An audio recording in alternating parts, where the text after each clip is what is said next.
अयोध्या में भव्य राम मंदिर का निर्माण हो रहा है, उसके लिए हम बधाई देते हैं। लेकिन देश के प्रधानमंत्री ने देश के अंदर जब 80 करोड़ लोगों को खाना नहीं मिल रहा, लोग युवा बेरोजगार है, वो सब बड़ी बड़ी जिम्मेदारियों से भागकर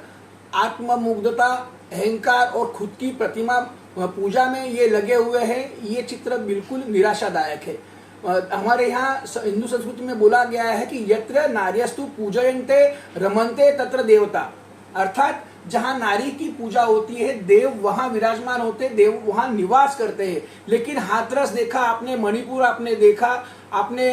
महिला रेसलर की स्थिति देखी और महिलाओं के ऊपर जिस प्रकार से बलात्कार हो रहे हैं उसके ऊपर प्रधानमंत्री का मौन देखा। ये सभी बातें अपने आप में निराशाजनक है। और इस मंदिर की गर्भगृह में आज की तारीख में जो 5 नाम आए हैं कि वही पूजा करेंगे, ये भी अपने आप में दुखदायक बात है। क्योंकि राम जी ने जिस समय अश्वमेध यज्ञ किया था उस समय वहां सीता जी नहीं थी, तो उन्होंने सीता जी की मूर्ति बना के वहां अपने बाजू में रख के फिर वो हिंदू संस्कृति के माध्यम से पूजा पाठ पूरा किया। जब तक सपत्निक वहां आदमी यजमान वहां नहीं बैठते हैं, जब तक पूजा का वहां फल नहीं प्राप्त होता। तो हिंदू संस्कृति के बारे में इतने सब विद्वान लोग, यहाँ जानकार लोग होने के बावजूद वहां किसी भी प्रकार का जिस प्रकार से जो होना चाहिए वो नहीं हो रहा है, वो अत्यंत कष्टदायी है।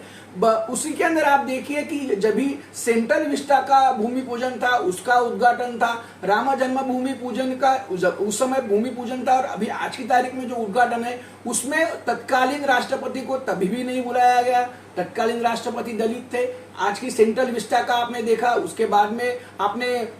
यहाँ अभी दलित राष्ट्रपति के बाद में आपने आदिवासी राष्ट्रपति देखा, किसी को इन्होंने बुलाया नहीं।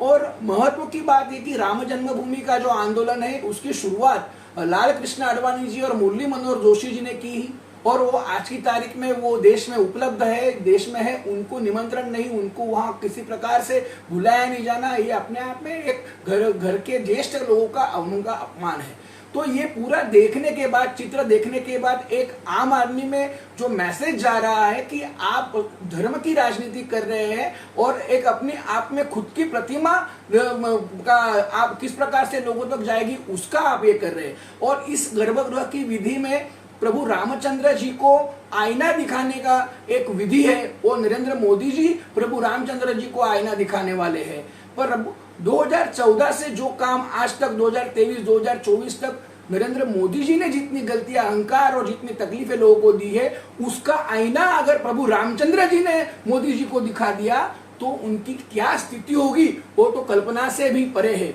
मैं एक ही 2 लाइनें आपको बोलना चाहूंगा कि राम नहीं मिलते ईंटों की गारा में,